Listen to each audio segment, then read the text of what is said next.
It's the champ, Shannon the Cannon, two-time heavyweight champion of the world. And you're watching Sports Icons. Subscribe. Let's go, champ. Let's go, champ. Let's go, champ. Champ. So you guys know me, I'm always willing to respond to questions. And some of the questions lately, and coming from various people, for whatever reason, all seem to have this one thing at the minute, that while Deontay Wilder is on 41 fights currently and won a title on 33 fights, when you compare his resume to Anthony Joshua, there wasn't really anybody for Deontay Wilder to fight. So therefore, he fought everybody that he could. Okay? So I'm going to dissect this one and go through plenty of opponents that Deontay Wilder could have fought that would have stacked his resume.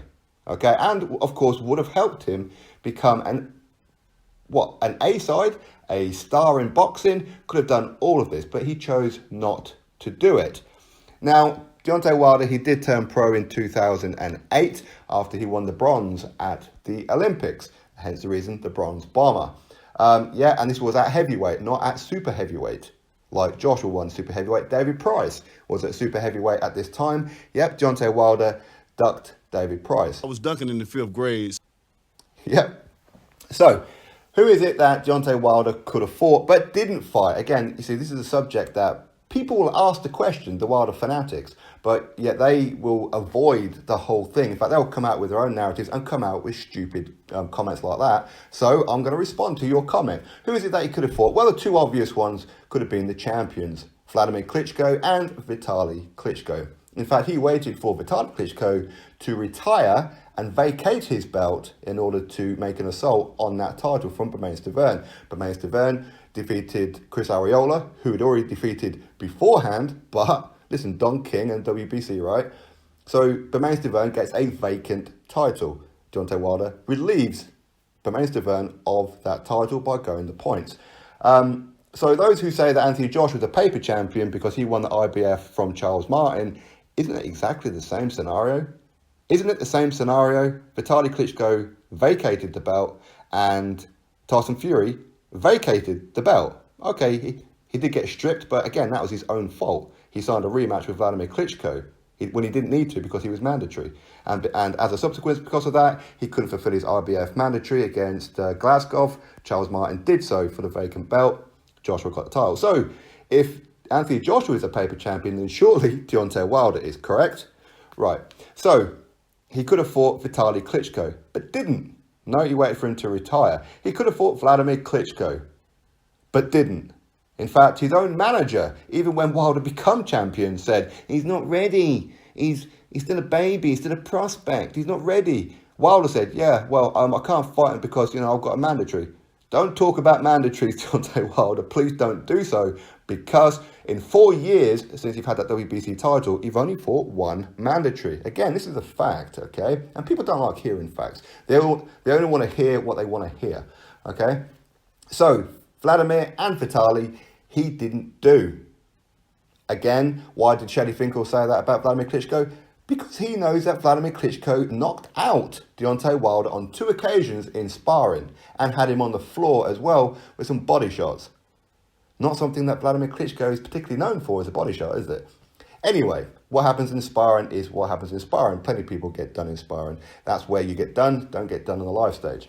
So, Deontay Wilder, he turns pro 2008 on his 13th fight. He gets dropped to the floor by Harold Sconier's illegitimate punch, and the referee counts to 8. So again, people who say that Anthony Joshua, well, you know what, he got dropped by an old man in Vladimir Klitschko. Right, okay, Vladimir Klitschko, former unified heavyweight champion of the world for 10 years running with over 50 knockouts, drops Anthony Joshua. Deontay Wilder gets dropped by a journeyman in Harold Sconier's in his 13th fight. Again, this is fact. Don't believe me, go look on BoxRec and you will see Deontay Wilder gets dropped in round number 2. Okay? So there's that one. Now, other fighters that he could have fought to build a bit of a legacy.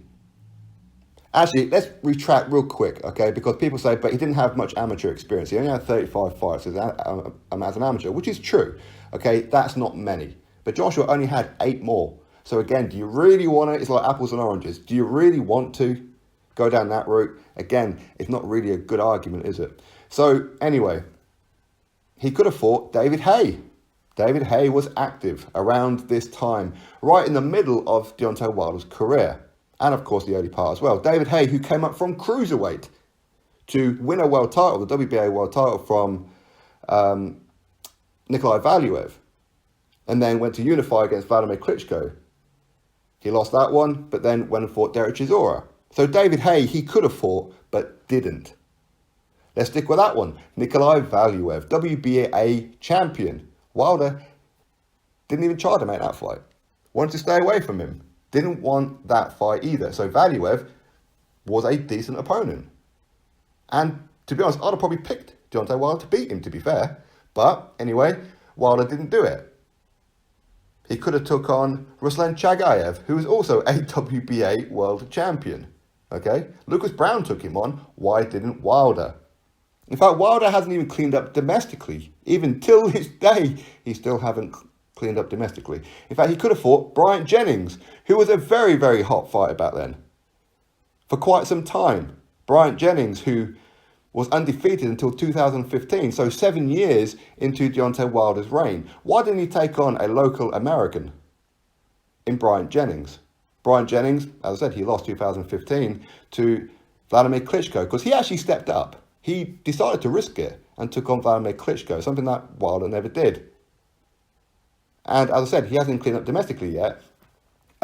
Even now, Dominic Brazil he hasn't defeated, Jarrell Miller he hasn't defeated, Andy Ruiz Jr. he hasn't defeated, Adam Kownacki he hasn't defeated. You see, there's plenty. But yet he's a world champion, yet never defended his title outside the US. Okay then. But again, he could have had a legitimate name on his resume, as in a legend, much like Anthony Joshua did. So even if you exclude both Klitschko brothers, there were other ones that Wilder could have fought and would have beaten, in my opinion. Tony Thompson is a decent name back then. He could have done it. James Toney, he could have done it. In fact, Lucas Browne beat him. So Lucas Browne has a legend on his resume. He could have fought Evander Holyfield. Alabama homeboy, right? Could have fought him, but didn't. In fact, Evander Holyfield his last fight was 2011, but he was still active until around about 2013. Until he decided, that's it, I'm going to hang up now. So Wilder could have fought Evander Holyfield and had a legitimate legend on his resume. He could have fought Shannon Briggs. In fact, he ran away from Shannon Briggs. Remember when Shannon Briggs confronted him? He ran for the hills, is what happened. So, who else? Dereck Chisora. Dereck Chisora was very active back then. Dereck Chisora, he was taking on Vitaly Klitschko. Didn't win. He took on David Haye. He didn't win. Took on Kubrat Pulev. He didn't win. He took on Robert Helenius. Dereck Chisora kept taking on the top fighters. Why didn't Deontay Wilder fight Dereck Chisora? Now, he was open to fight Dereck Chisora, so I can't put that against him as such, but I mean, even Frank Warren held a press conference about it, saying that these two were going to fight, even though Wilder hadn't signed. So Frank Warren was jumping the gun, that's for sure. But Wilder, he wanted a little bit of time out because he was going through a court case where he was potentially facing a prison sentence for assaulting a woman. Okay, so that's why that fight didn't happen in the end. But either way, they could have rescheduled it, right? But no, they didn't do that. Kubrat Pulev. Why didn't he fight Kubrat Pulev? Pulev has been at the top of the heavyweight division for many, many years. Why didn't Wilder take on Kubrat Pulev? In fact, Kubrat Pulev was undefeated until 2014 when he lost to Vladimir Klitschko. So this is 6 years into Deontay Wilder's pro career. Alexander Povetkin, another one. Why didn't he try and fight him before Povetkin became his mandatory? In fact, even when he did become his mandatory, and he lost the purse bid, by the way, of only $7 million. He lost the purse bid. He had to go to Russia to fight him. Deontay Wilder was training in Sheffield, not in America, as many people think, but he was training here in the UK in Sheffield. Okay, and when Alexander Povetkin, he failed the first test. Well, sorry, he didn't fail it. They found a substance within his samples. Okay, Wilder jumped on the very first plane and flew all the way back to Alabama before even the B sample was drawn. Alexander Povetkin passed the PED test. Again, people don't realise that. He passed the PED test.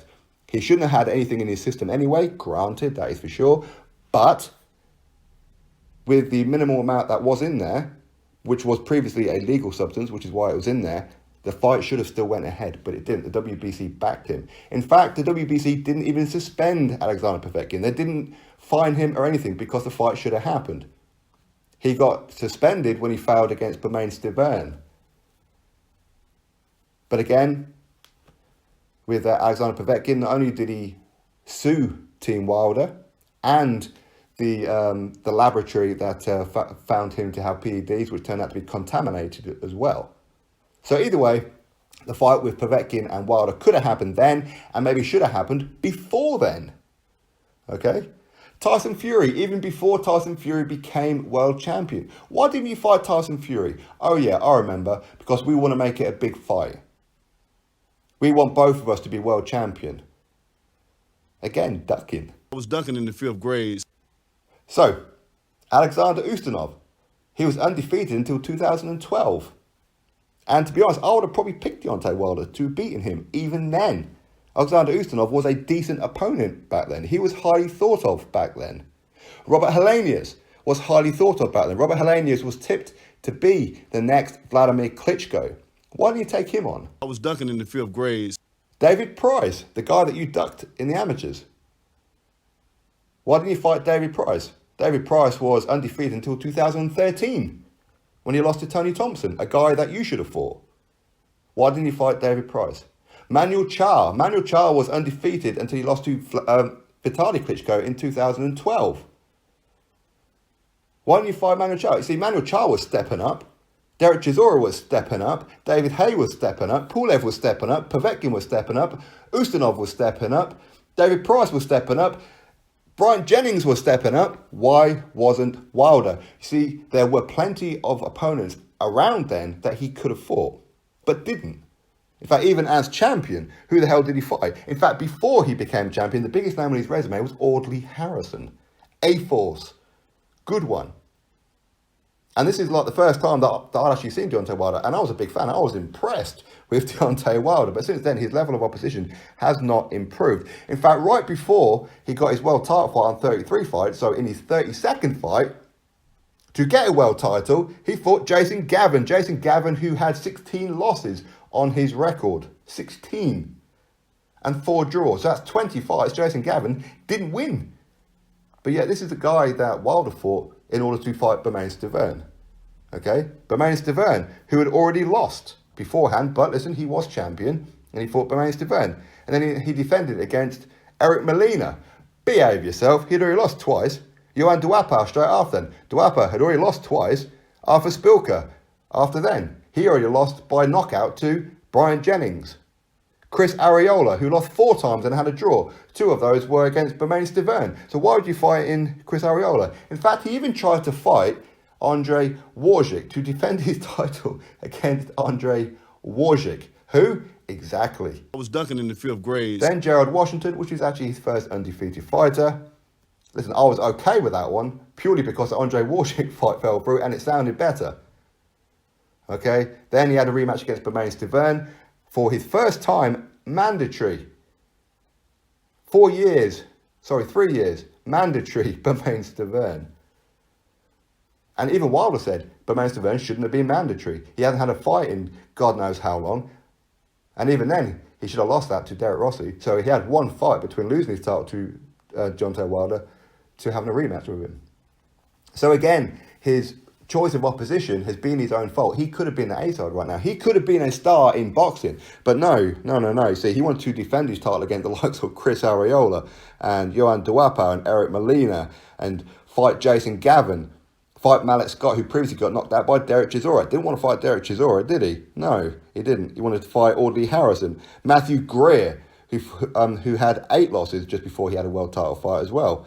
And the list goes on. In fact, we don't even know who some of these opponents are that Wilder was fighting. In fact, a lot of them were previously light heavyweights and cruiserweights.